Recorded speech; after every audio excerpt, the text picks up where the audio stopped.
6. 두 얼굴의 사내.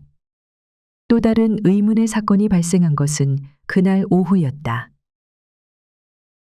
시간이 갈수록 저스틴의 마음은 불안했다. 리차드는 아무렇지도 않은 듯 보였지만 그녀는 돈을 건네받은 당사자였기 때문에 리차드와는 또 달랐다. 중요한 것은 사실을 확인하는 것이었다. 데스타브 남작이 사실을 이해해 준다면 아무런 문제 없이 함께 노력해서 진짜 돈의 행방을 추적할 수도 있겠지만 문제는 남작이 오해를 할 경우에는 해결 방안이 없다는 것이다.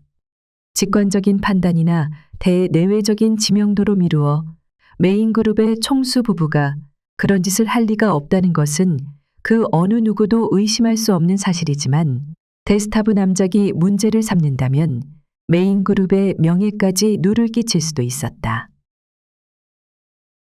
그들이 $200만 탐낼 사람들이 결코 아니라는 사실을 데스타브 남작이 이해하기만 바랄 뿐이다. 그러나 이것보다 더욱 중요한 것이 있었다. 그것은 저스틴과 리차드가 이미 함정에 걸려들었다는 사실을 까맣게 모르고 있다는 것이다. 가짜 돈으로 바뀐 가방을 그들이 가져온 것부터가 바로 함정의 시작이었다. 저스틴은 리차드와 함께 지극히 자연스럽게 함정에 걸려들어 빠져나가기 힘들어진 것이다. 여보, 어떻게 됐어요? 저스틴이 물었을 때 리차드의 표정이 별로 밝지 않아 그녀의 마음을 더욱 불안하게 만들었다. 연락은 됐어.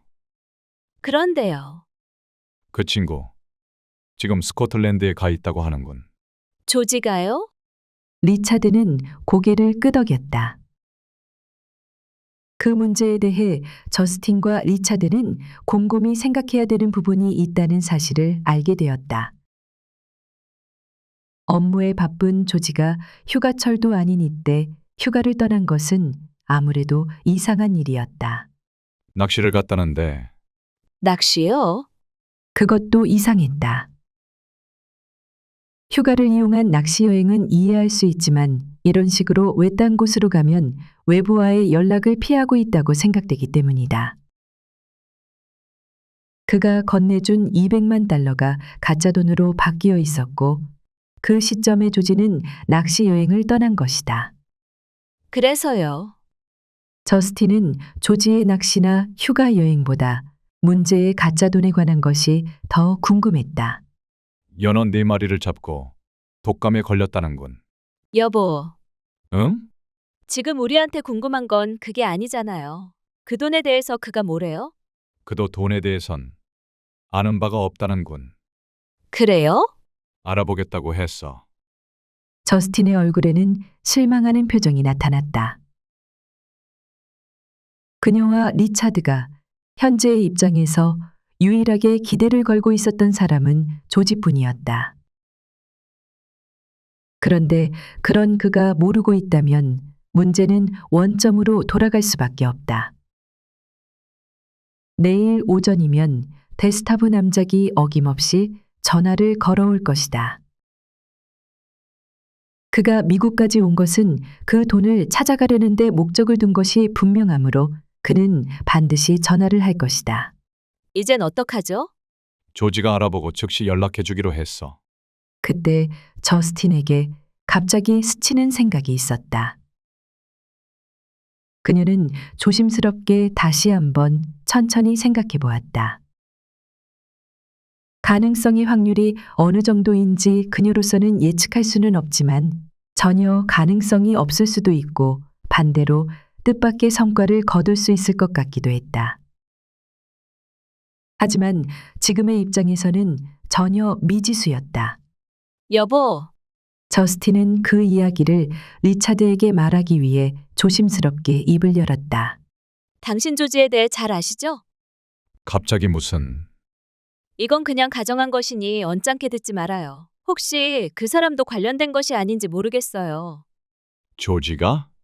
네. 그럴 리가 없어.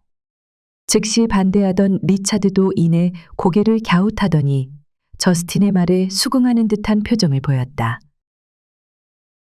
그는 항상 어떤 문제에서나 범인이 밝혀지지 않는 한 모든 사람을 배제시켜서는 안 된다고 생각해왔다. 물론 아니다라고 단언할 수는 없겠지. 알아요. 그 사람이 직접적으로 관련된 문제니까요. 좋아. 그 문제에 대해서도 생각해 볼 필요가 있겠어.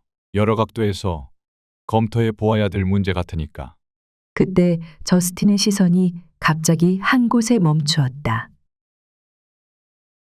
무심코 주변을 살펴보던 눈길에 놀라운 목표물이 포착되었기 때문이다.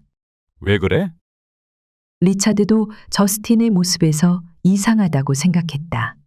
저 남자, 저스틴은 그곳에 시선을 계속 두면서 낮게 속삭였다. 어떤 남자? 그날 그 카지노에 나타났던 사람이에요. 그녀의 기억은 정확했다.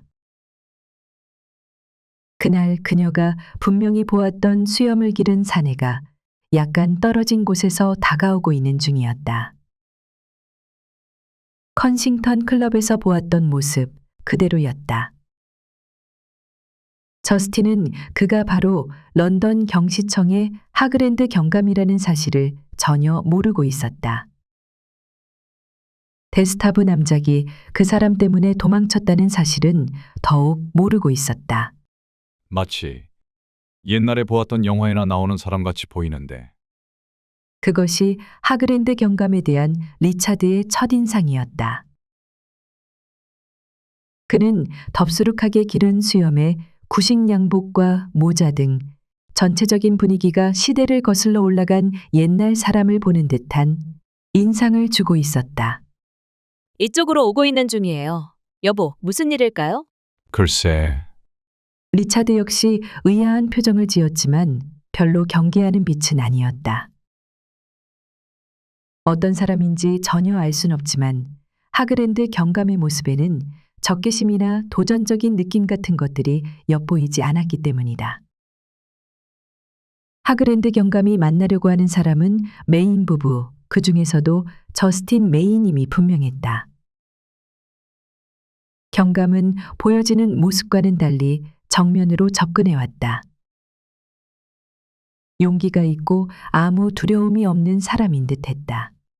용서하십시오.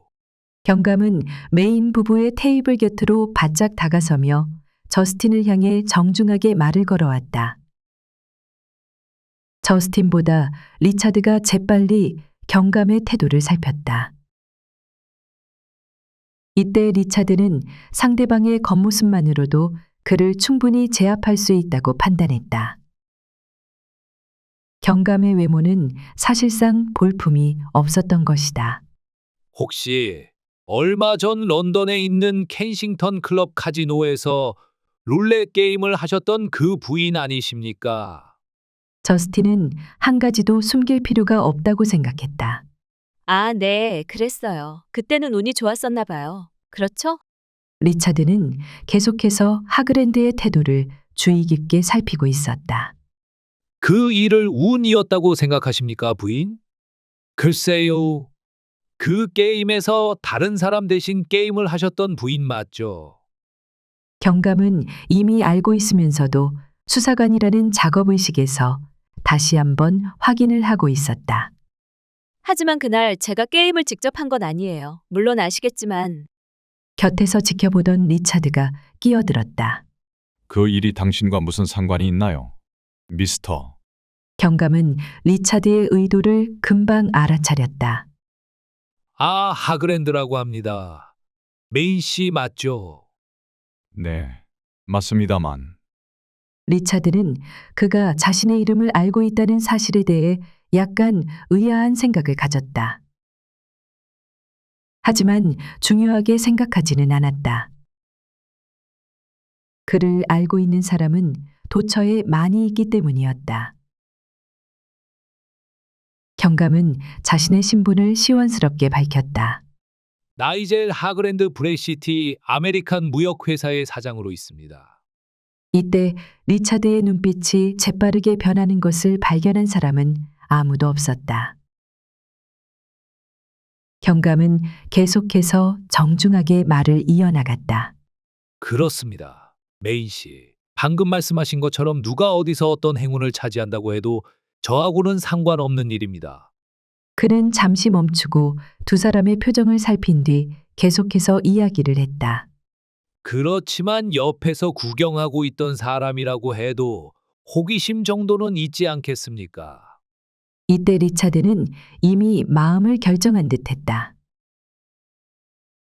방금 전 하그랜드가 자신을 소개했을 때 그는 이미 하그랜드가 거짓말을 하고 있다는 것을 알았고 그것만으로도 상대방의 신분을 의심하기에는 충분했다. 하지만 리차드는 상대방이 런던 경시청에서 파견되었다고는 꿈에도 생각하지 못하고 있었다. 웨이터, 여기 계산서 줘요. 그 말은 흥미없으니 그만 돌아가겠다는 뜻이었다. 저스틴은 상대가 룰렛 게임을 들고 나왔기 때문에 스스로 변명을 해야 한다는 필요성을 느끼고 있었다. 그것은 누구이건 간에 확실하게 해두고 싶었던 부분이었다. 그 게임을 여러 사람이 보았어요. 본 사람들은 그 돈이 나의 돈이 아니라는 사실을 알 거예요. 물론 그렇죠. 하그랜드 경감은 우선 저스틴의 말을 인정했다. 자신도 그 광경을 목격했기 때문이었다. 경감이 알고 싶어 하는 것은 그 후에 진행된 과정이었다. 그때 벼랑간 남작이 사라진 거군요. 부인께서 말씀하시고 싶으신 것은 그렇지 않습니까? 이때 리차드는 상당히 불쾌했다. 신분을 위장한 엉터리 같은 사람이 나타나 지난 일을 가지고 은근히 캐묻는 것이 불쾌했던 것이다. 그럴 때 리차드는 참을성이 많지 않은 편에 속했다. 한 가지만 말씀드리고 싶군요. 경감도 이미 리차드가 불쾌하게 생각하고 있다는 사실을 그의 표정에서 알아차렸다. 하그랜드 씨, 비록 호기심 때문이라고 하지만 모든 일에는 순서가 있습니다. 잘 아실 줄 알지만 물론이죠. 그렇습니다. 자신의 신분을 밝히지 않았기 때문에 궁지에 몰린 하그랜드 경감은 난처해졌다. 하지만 이대로 돌아갈 수는 없었다. 한 가지만 더 부인에게 질문하고 싶습니다. 네? 리차드는 불쾌하여 눈썹이 약간 치켜 올라가고 있었다. 대답할 필요를 느끼지 않으시면 안 하셔도 상관은 없습니다. 저스틴은 경감의 모습을 주의 깊게 살펴보았다. 남작과 다시 만나서 돈을 돌려줄 약속을 하셨습니까? 그 질문에 대한 대답은 리차드가 대신하였다. 상대방이 한 번만 더 귀찮게 질문을 하면 그때는 가만히 있지 않겠다는 암시였다. 하그랜드 씨, 당신네 나라에서는 어떤지 모르겠소만 무슨 말씀이죠, 메인 씨? 우리는 그런 문제에 철저하다는 걸 알아두시오. 남의 돈을 함부로 챙기지 않는다는 뜻이었다. 남작이 사라진 이상 그 돈의 임자는 저스틴이 될 수도 있었다. 그녀가 듣기에 따라 하그랜드 경감의 질문이 그런 의도로 들릴 수 있기 때문에 리차드는 처음보다 훨씬 더 불쾌했다. 돈이 문제입니다. 돈 말입니다. 경감은 그럴듯하게 너스레를 계속 떨었다. 시작이 좋으면 끝도 좋은 법이죠. 그때 경감의 주머니에 들어있던 회중시계에서 소리가 울렸다. 실례했습니다. 그는 얼른 주머니에서 시계를 꺼내 시간을 확인했다. 값이 나가는지 알 수는 없지만 영국 신사들이 필수품처럼 지니고 다니는 회중시계였다. 리틀벨이라는 겁니다. 그는 갑자기 서둘기 시작했다. 시계를 보니 약 먹을 시간이 됐군요. 말라리아에 걸렸죠. 인도에 우연한 일로 갔다가 그만 걸렸지 뭡니까? 비록 짧은 시간이었지만 그런대로 매우 즐거웠습니다. 이때에도 저스틴은 예의를 갖추어 대답했다. 네, 만나게 되어서 반가웠어요, 하그랜드 씨. 오히려 제가 영광입니다, 부인. 그리고 메인 씨. 하그랜드 경감은 인사를 마친 다음 총총히 사라졌다. 남은 리차드와 저스틴은 한동안 아무 말이 없었다. 리차드는 아직 불쾌하다는 표정이었고 저스틴은 어리둥절해 있는 것이 역력했다. 저스틴은 아직 꿈에서 깨어나지 않은 기분이었다. 런던의 켄싱턴 클럽에서부터 시작된 꿈이다. 200만 달러, 데스타브 남작, 바뀐 가짜 돈, 하그레드 등등 무엇이 어떻게 돌아가고 있는지 알 수가 없었다. 방금 사라진 하그랜드라는 사람도 심상치 않다는 생각이 들기 시작했다. 데스타브 남작과 관계가 있는 사람일까? 아니면 조지나 아직 나타나지 않은 인물이 보낸 사람으로 현재 상황을 살피기 위해 나타났던 것일까? 하그랜드라는 사람은 예의는 바르지만 분명 무엇인가 감추는 것이 있는 것 같았다. 그것을 내색하지 않으려고 노력하는 그의 행동에선 오히려 어색한 느낌이 더 들었다. 그의 목적은 룰렛 게임이나 돈을 우연히 따는 것이 아니고 저스틴이 남작을 다시 만나서 그 돈을 돌려주기로 약속했는가를 알아내는 것에 있음이 분명해 보였다. 그렇다면 무엇 때문에 그에게 이 문제가 중요한지, 과연 그는 누구인지 아는 의문점이 꼬리에 꼬리를 물고 일어났다. 200만 달러의 현금이 이미 가짜 돈으로 바뀌었기 때문에 더욱 문제는 심각해졌다. 누구인지 몰라도 분명히 돈을 받고 가로챈 사람이 있을 것이다. 도대체 어떻게 된 거죠? 저스틴은 도저히 알 수 없다는 표정으로 리차드에게 물었다.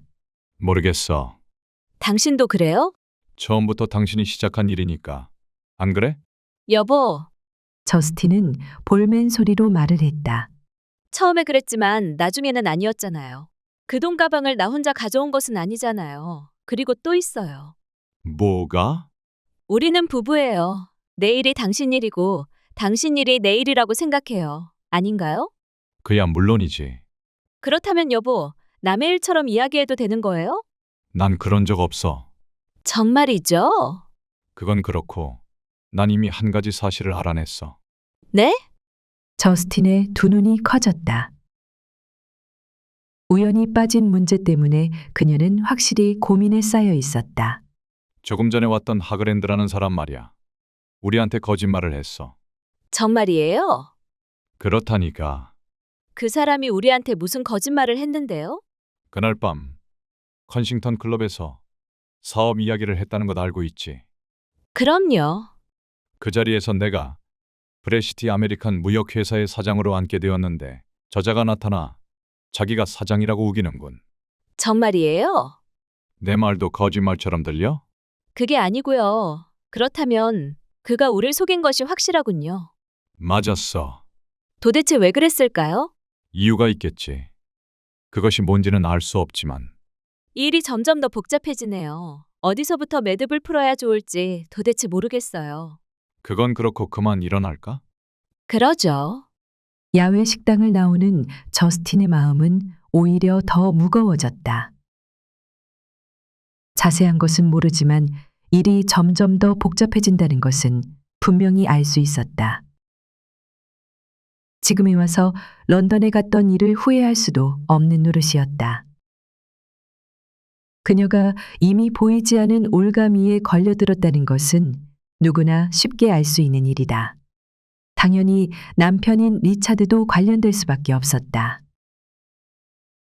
어쩌면 리차드와 저스틴, 둘을 노리는 음모가 있을지도 알 수 없었다. 저스틴은 자신의 신분을 속여가며 접근했던 하그랜드에 대해 곰곰이 생각해 보았다. 그는 두 얼굴을 가진 사내임이 분명했다. 브레시티 아메리칸 무역회사의 사장을 사칭한 것부터 그렇다. 그럼 그는 누구이고 무슨 이유로 여기에 나타난 것일까? 사건은 점점 미궁 속으로 빠져들고 있는 가운데 메인 부부의 입장은 시시각각 위험을 맞이하고 있었다. 메인 부부가 야외 식당을 출발해서 집으로 돌아가는 도중이었다. 여보, 저스틴은 조금 전에 만났던 의문의 남자인 하그랜드를 생각하고 있었다. 그 하그랜드라는 사람 말이에요. 아무래도 이상하게 느껴져요. 리차드는 핸들을 잡은 채 정면을 응시하며 나름대로 생각을 정리하려고 애썼다. 그 사람이 로스앤젤레스에 왜 왔을까요? 나름대로의 목적이 있을 테지. 당신도 그렇게 생각하고 있군요, 리차드.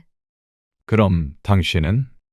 난 그가 미국에 왔다가 여기서 우연히 우리를 만난 건 아니라고 생각해요. 당신은 그의 어떤 점에서 그런 생각이 들었지? 글쎄요, 뭐라고 할 수는 없지만 막연히 그런 느낌이 들어요. 당신은 어떻게 생각하세요? 이들은 각자 하그랜드라는 사람에 대해 생각했다. 그러나 여기서 중요한 것은 부부가 똑같이 하그랜드의 진짜 신분을 모른다는 사실이다.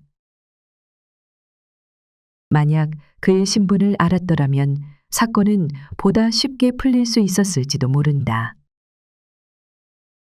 그가 런던에서 파견된 경시청의 경감이라는 사실을 알았다면 저스틴도 리차드도 그를 그런 식으로 대하지도 않았을 것이다.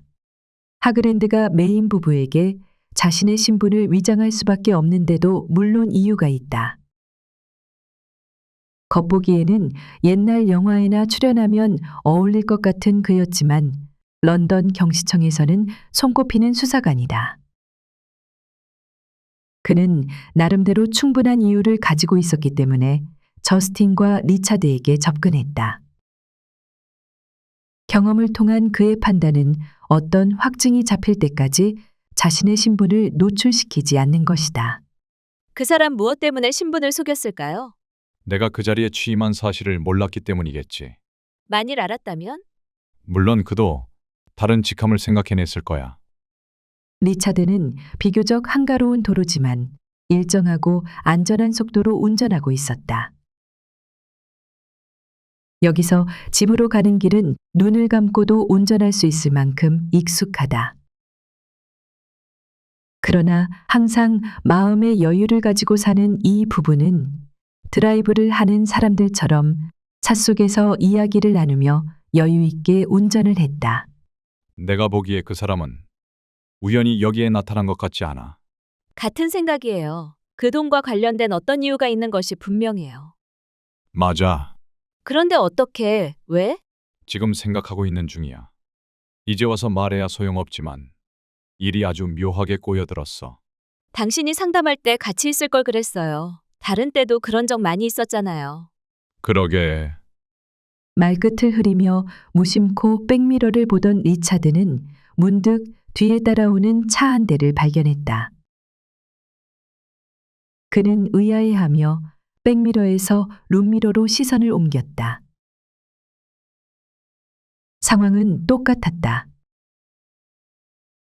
검정색의 자동차 한 대가 약간의 거리를 일정하게 유지하며 따라오고 있었다. 우연이겠지 하고 생각하기에는 너무나도 이상했다. 직감적으로 리차드는 상황이 심상치 않음을 깨달았다. 뒤쪽의 자동차는 분명히 그들을 미행하고 있었다. 비슷한 경험을 수없이 가졌던 리차드는 의심의 여지가 없었다. 두 사람은 미행당하고 있었던 것이다. 하그랜드 그 사람은 우연히 여기에 오지 않았어. 그리고 우리에겐 또 다른 문제가 생긴 것 같아. 어떤 문제 말인가요?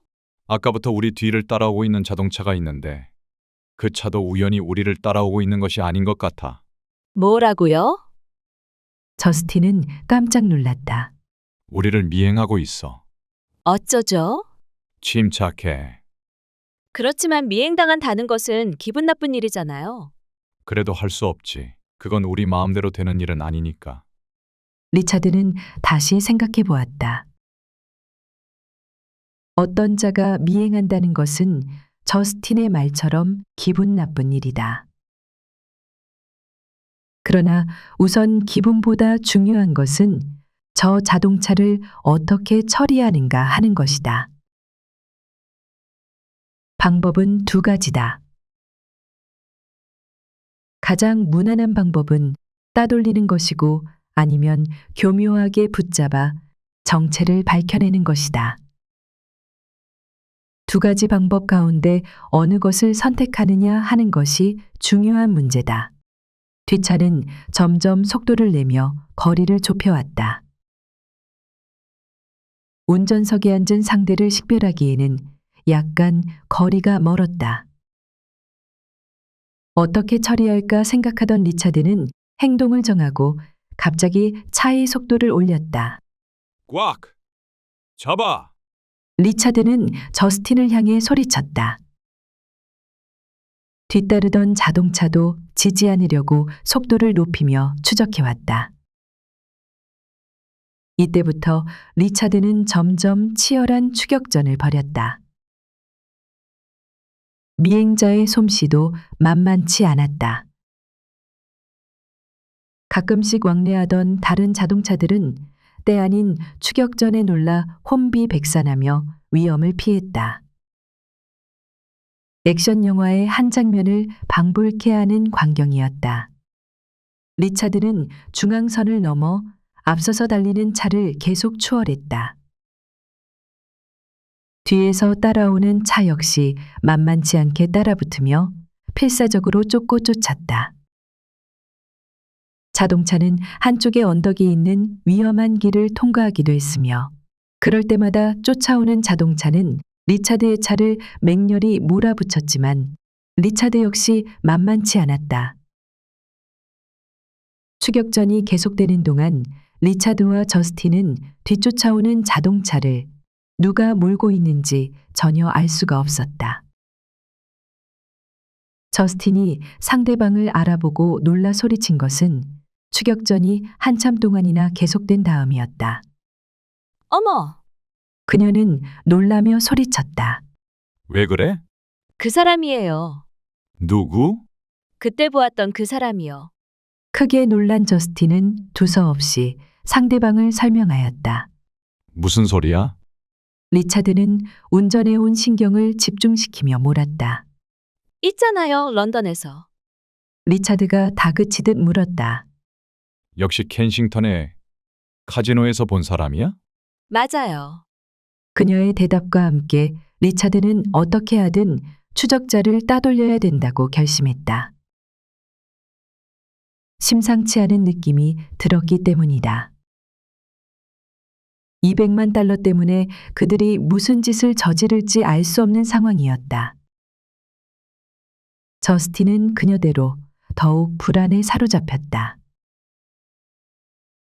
다만 리차드가 아직 여유를 잃지 않고 있는 모습에서 힘을 얻고 있을 뿐이었다. 저 사람 혹시 하그랜드나 남작의 부하가 아닐까요? 아니면 독자적으로 나섰다고 해도 상관없지. 리차드는 조금도 겁에 질리지 않았다.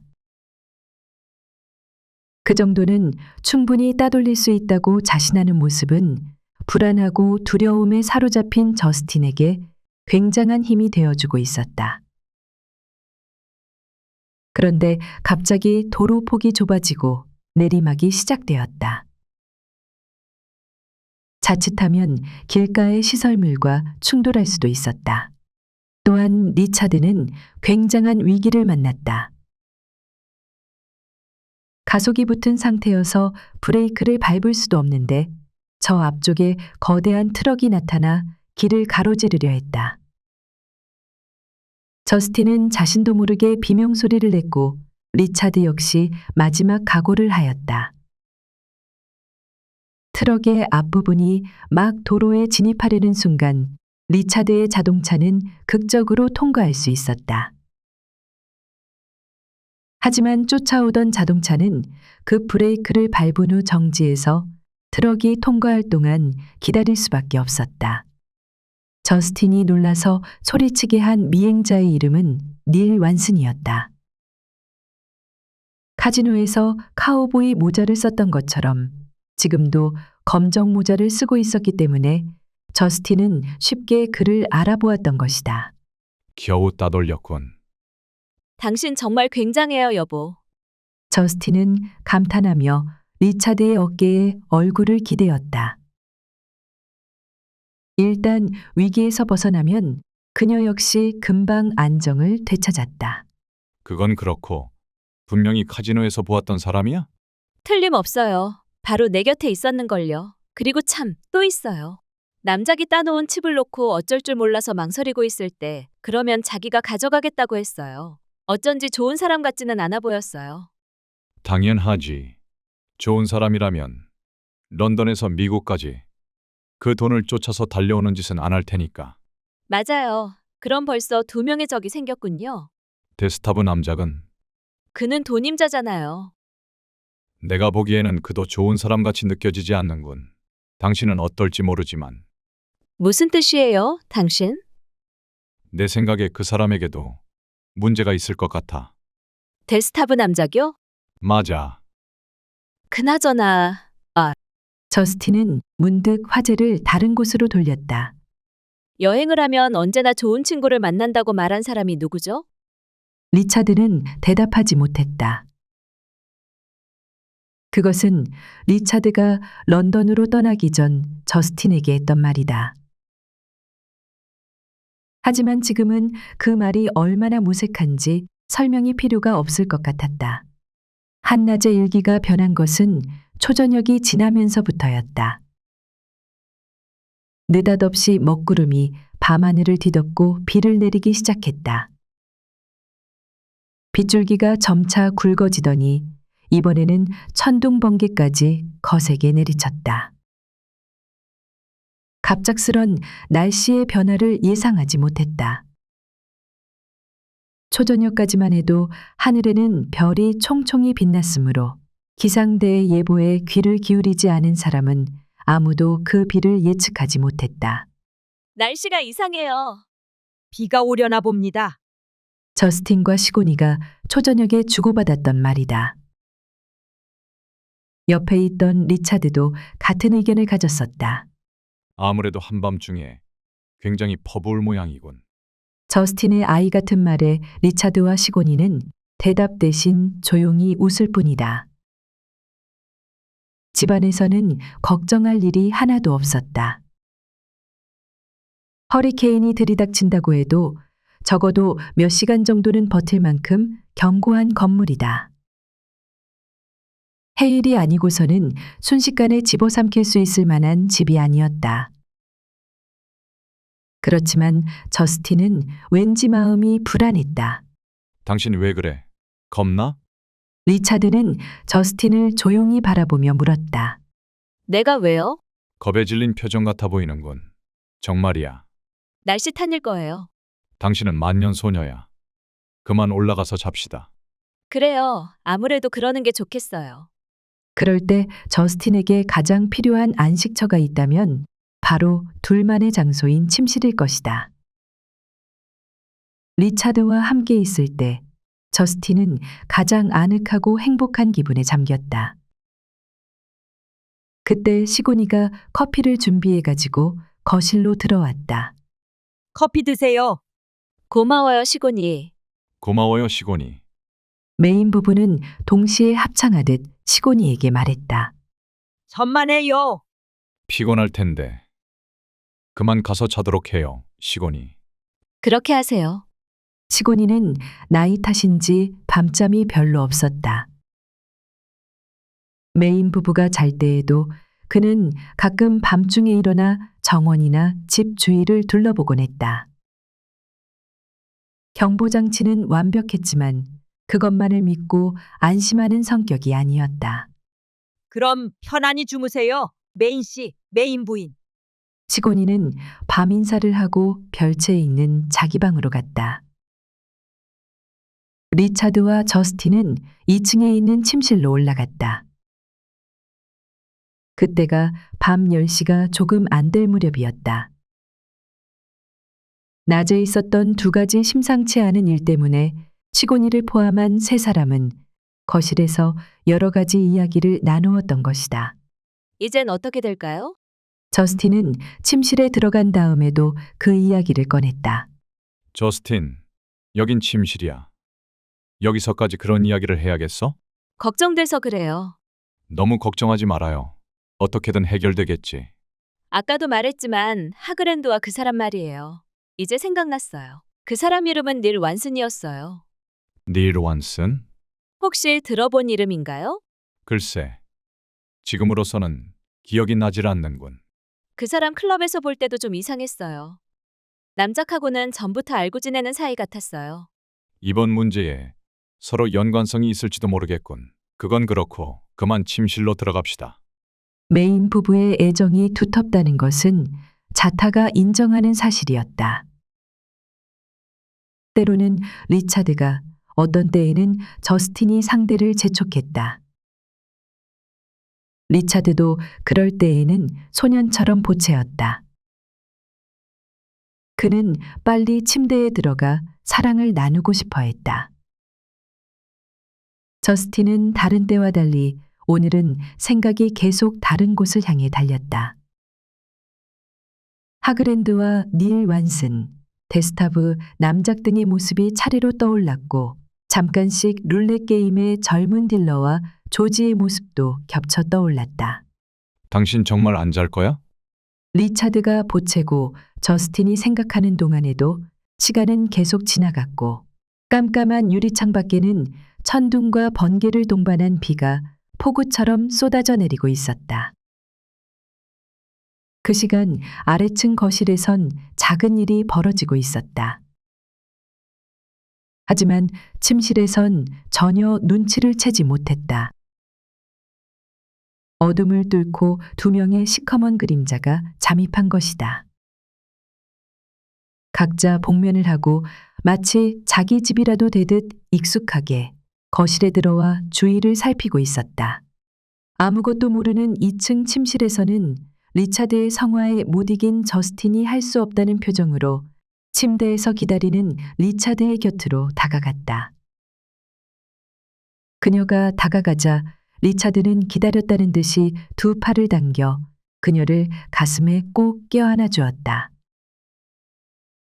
리차드는 그녀를 껴안자마자 두 손을 등에서부터 아래로 쓸어내렸다. 저스틴이 미처 준비할 틈도 주지 않고 평소와 마찬가지로 두 손으로 탄력 있는 그녀의 둔부를 쓰다듬기 시작했다. 그럴 때 저스틴은 어떤 식으로도 시간을 끌거나 저항하지 못하는 약점을 가지고 있었다. 저스틴 역시 두 손으로 망설임도 없이 리차드를 쓰다듬는 것이었다. 그런 날은 어느 때보다 두 사람의 결합이 빨리 이루어졌다.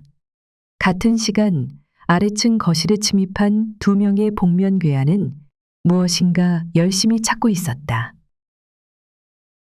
공교롭게도 저스틴이 사랑하는 남편을 완전히 정복하고 동시에 그녀와 그가 환희의 절정에 도달한 순간 리차드가 갑자기 말을 꺼냈다. 잠깐, 그는 작은 목소리로 빠르게 속삭였다. 왜요? 지금 막 절정을 향해 가던 저스틴은 어이없다는 듯이 리차드를 바라보았다. 무슨 소리가 들렸어? 어디서요? 거실 쪽인 것 같아.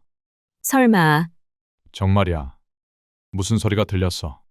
그때 아래층에서 들리는 소리를 저스틴도 들을 수 있었다. 리차드와 저스틴은 달아올랐던 몸이 굳어지며 갑자기 어떤 긴장 상태로 빠져들었다. 누가 들어왔나 봐. 리차드는 빠르게 몸을 일으키며 가운과 속옷을 입었고 저스틴도 침대에서 몸을 일으켜 세웠다. 자신도 분명히 소리를 들었기에 저스틴은 벌써 긴장이 되고 겁에 질린 표정을 감추지 못하고 있었다. 내려가 봐야겠어. 괜찮겠어요? 그래도 가만히 있을 수는 없지. 그렇지만 리차드는 저스틴을 자기 뒤에 따라오게 하고 자신은 앞에 서서 조용히 침실을 빠져나갔다. 계단 위쪽의 난간에서 침입한 괴한을 확인한 그들은 더욱 긴장했다. 거실에서는 두 명의 괴한이 어둠 속에서 분주하게 움직이고 있었다. 그럴 때 리차드는 겁내지 않고 대처했다. 그는 우선 벽에 붙은 스위치를 눌러 거실에 불을 켰다. 갑자기 거실이 밝아지자 두 명의 괴한은 기겁을 하며 놀라 어쩔 줄을 몰라 했다. 야행성 동물처럼 어둠 속에서 능숙하게 움직이다가 갑자기 주위가 대낮처럼 밝아지자 뜻밖의 일에 놀랄 수밖에 없었다. 둘 다 복면을 하고 있었지만 한 사람은 날렵해 보이는 젊은 사람이고 다른 한 사람은 몸집이 뚱뚱한 사람이었다. 리차드는 침착하게 움직였다. 당황하거나 도망을 치면 침입자들은 기민하게 움직이며 위협을 줄 것이다. 리차드는 그렇게 방관 내지 동조해주고 싶지 않았다. 무슨 일이 있어도 그들의 침입 목적을 알아내야겠다고 생각했다. 위험이 따르는 것은 당연하지만 그와 같은 위험에는 이미 익숙해 있었다. 리차드와 저스틴은 지금까지 메인 그룹을 경영해 오면서 수없이 많은 위험을 겪어왔다. 그래서 지금은 웬만한 위험쯤은 서슴지 않고 맞설 용기를 가지고 있었다. 그는 우선 저스틴의 안전과 만일의 사태에 대비할 필요가 있다고 느끼면서 저스틴에게 침착하게 말을 하였다. 여보, 당신은 침실에 가서 경찰에 신고하도록 해요. 어서. 그럼 당신은 난 상관없어. 나도 당신 옆에서 싸워야 하지 않겠어요? 저스틴은 사실상 위급한 상황에선 나약한 여자일 뿐이지만 마음은 반대였다. 남편을 돕고 싶었다. 하지만 마음처럼 쉬운 일은 아니다. 상대는 두 명이다.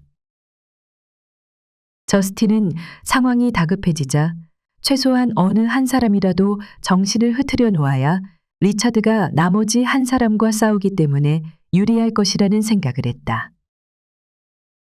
그러나 리차드의 생각은 그렇지 않았다. 그녀가 빨리 경찰에 신고한다면 경찰이 곧 달려올 것이다. 그동안만 시간을 끌면 되는 것이다. 그 정도는 충분히 할 수 있다고 생각했다. 또한 두 명의 침입자로 하여금 얕보게 만들면 안 되다는 생각을 가지고 의연한 태도로 견제하고 있었다. 저스틴 역시 남편의 뜻을 알아차렸다. 그냥 그 자리에 겁에 질려 서 있을 수만은 없었다. 그래서 경찰에 전화를 걸기 위해 재빨리 침실로 되돌아갔고 리차드는 천천히 계단을 내려가기 시작했다.